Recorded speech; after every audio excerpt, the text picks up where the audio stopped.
প্রথমবারের মতো বেঁচে যাওয়া টাকা ফেরত পাচ্ছেন প্রায় ৫,০০০ হাজি। বাড়ি ভাড়া ও সার্ভিস চার্জে কম খরচ হওয়ায় ৮,২৮,৯০,০০০ টাকা ফেরত দেওয়া হচ্ছে হজ যাত্রীদের। এছাড়া হজে গিয়ে এবার বাংলাদেশি মুসল্লি কম মারা গেছেন বলে জানিয়েছেন ধর্ম উপদেষ্টা ডক্টর আ.ফ.ম. খালিদ হোসেন।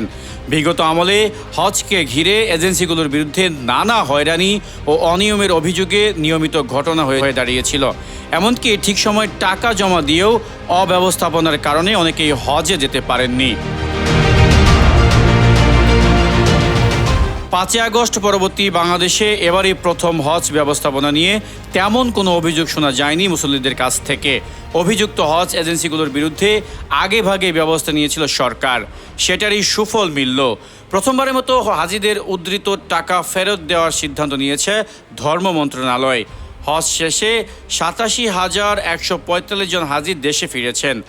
এবারের হজে হারানো বা মৃতের সংখ্যা কমেছে বলেও জানান ধর্ম উপদেষ্টা। একে আজাদ, নিউজ 21 ইন্টারন্যাশনাল ডেস্ক।